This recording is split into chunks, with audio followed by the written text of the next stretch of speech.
Hi అండి.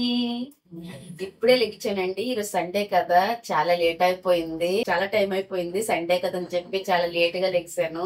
ఇగో tea పెడుతున్నాను. Tea పెట్టేసి మా హస్బెండ్ కి లేపుతాను.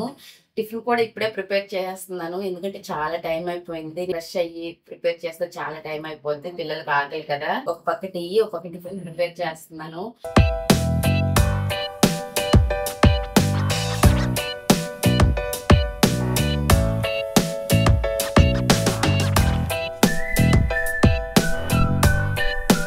ఆడవాళ్ళకి సండే లేదు, మండే లేదు. ఏ డే అయినా మనకు హాలిడే కాదు. డైలీ ఉండాల్సిన పనులు ఎప్పుడూ ఉంటూనే ఉంటాయి. జాబ్ చేసిన ఆడవాళ్ళకైనా, హౌస్ వైఫ్ వాళ్ళకైనా, ఎవరికైనా ఈ పనులు కంపల్సరిగా ఉంటాయి. ఇవి డైలీ మనం చేయాల్సిందే కంపల్సరిగా. ఆదివారం ఆడవాళ్ళకి సెలవు అని ప్రకటన ఉంటే బాగుండు. ఒక్క రోజైనా హ్యాపీగా మనం ఉండేవాళ్ళం, కానీ లేదు. తప్పదు కదా, కంపల్సరిగా డైలీ ఉండాల్సిన పనులు అయితే డైలీ ఉంటాయి మనకి. సునామీ వచ్చినా మన పనులు మనం ఆపుకోలేము. ఏ రోజు చేయాల్సిన పనులు ఆ రోజు చేయాల్సిందని. నాకైతే ఇప్పుడనే కాదు, రోజు లెగుస్తానా, లెగ్గాను అనుకుంటాను, ఏంట్రా బాబో ఈ పనులు, ఇప్పుడు వంట చెయ్యాలా, ఏంటి, కాసేపు పడుకుంటే బాగున్ను అనిపిస్తుంటది. కానీ తప్పదు కదా మరి. చాలా బద్ధకంగా లెగుస్తుంటాను.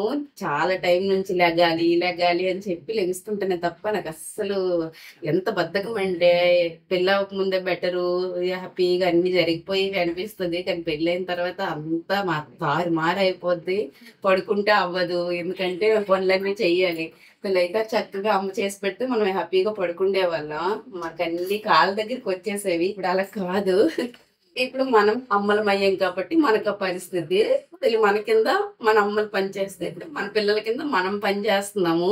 దోశలు వేద్దాం అనుకున్నాను, కానీ దోశలు వేయాలంటే టైం పట్టేస్తుంది. అందుకే ఒకే ట్రిప్ లో అయిపోద్దని చెప్పి ఇడ్లీ పెట్టేస్తున్నాను. ఆల్రెడీ చట్నీ ఉంది, నిన్న చేశాను. దాన్ని కొంచెం వేడి చేసి ఆ టైంలో పెట్టేస్తాను.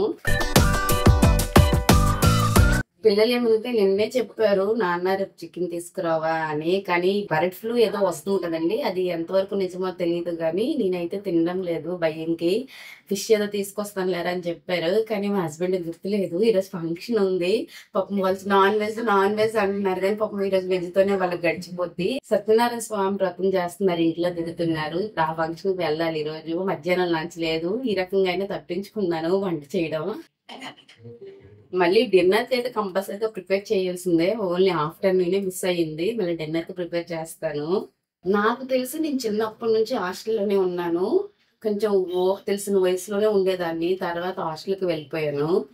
అప్పటి నుంచి ఎప్పుడో పండక్కి, దసరాకి, వేసవికి ఎక్కువ హాలిడేస్ వచ్చేవి. కానీ వేసవికి వచ్చినా నేను మా అత్తయ్య వాళ్ళ ఇంటికి వచ్చేదాన్ని. మా ఇంట్లో అయితే పండక్కి, దసరాకే ఉండేదాన్ని. నేనైతే 10-11 అయిపోయేది లెగ్సేసరికి.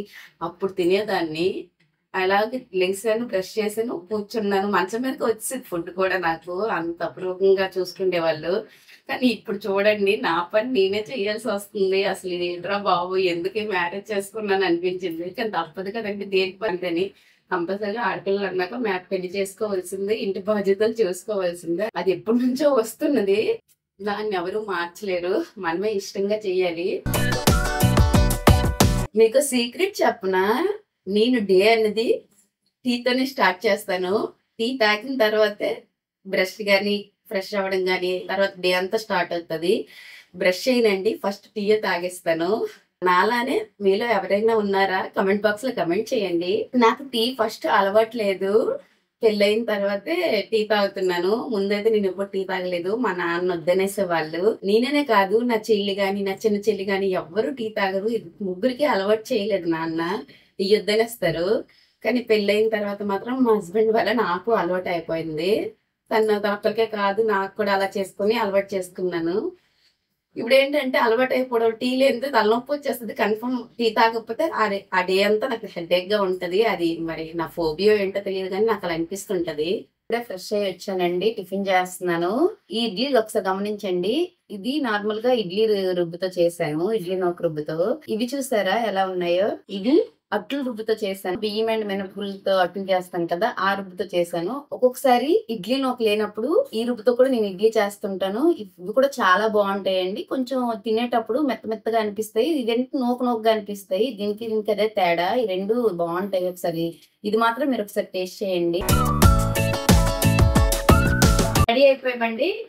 అది చెప్పాను కదా ఫంక్షన్కి వెళ్తామని. మా ఫ్యామిలీ మొత్తం రెడీ అయిపోయి ఫంక్షన్కి వెళ్తున్నాము. ఇంట్లో దిగుతున్నారు, వ్రతం చేసుకుంటున్నారు. భోజనం రమ్మని పిలిచారండి మా దగ్గర వాళ్ళు. ఇంకా అలా ఫంక్షన్కి వెళ్ళి భోజనం చేసి వచ్చేస్తాము.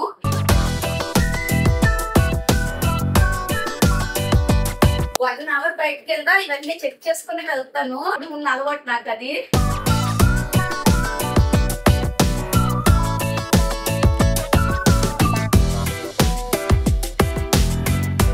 ఇప్పుడు ఫంక్షన్ దగ్గరికి వెళ్తున్నాం కదా, వాళ్ళు డబ్బులు ఏమీ తీసుకోరు. డబ్బులకు బదులుగా ఏదైనా గిఫ్ట్ ఇద్దామని చెప్పి గిఫ్ట్ షాప్కి వచ్చాము. చాలా రకాల గిఫ్ట్లు చూసాము, ఏది ఇస్తే బాగుంటుందని చెప్పి ఫైనల్గా డిన్నర్ సెట్ తీసుకున్నాను. తీసుకున్న డిన్నర్ సెట్ని గిఫ్ట్ ప్యాక్ చేయించి ఫంక్షన్ దగ్గరికి వచ్చాము. ఇక్కడ ఒకసారి చూసారా, వీళ్ళందరూ నాకు తెలిసిన వాళ్ళే. ఊరు నుంచి వచ్చి ఇక్కడ సెటిల్ అయ్యాము. ఏ చిన్న ఫంక్షన్ అయినా అందరం వెళ్ళి ఇలాగే కలుస్తుంటాం. మాలో ఏ చిన్న ఫంక్షన్ అయినా కంపల్సరిగా వెళ్ళి కలుస్తుంటాము. గిఫ్ట్ ప్రెజెంట్ చేసి భోజనం చేసి ఇంటికి వచ్చేసాము. హలో, ఏంటండి ఇవి? Magic Shewa? ఇప్పుడు ఏంటి వెళ్తాము? అసలే స్ట్రెయిన్ అయి ఉన్నాం. ఇప్పుడే ఫంక్షన్కి వెళ్ళి వచ్చామా, మళ్ళీ వెళ్ళాలా బయటికి? ఒకసారి కొన్ని పిల్లలకి అడుగుతాను, ఓకేనా? దర్శిని, రుత్వి ఒకసారి రండి. మ్యాజిక్ షోకి వెళ్తాం. ఏంటి మ్యాజిక్ షోకి వెళ్తామా? వెళ్తారా? మరి పిల్లలు ఎవరు పెడుతున్నారు, వెళ్దాం. కామ్ కొంటానంటే తీసుకెళ్తాం. ఏంటి కామ్ కొంటారా? చూస్తారా? ఎంజాయ్ చేస్తారా? సరే పదండి వెళ్దాం.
ఓకేనండి, నెక్స్ట్ వీడియోతో కలుద్దాం.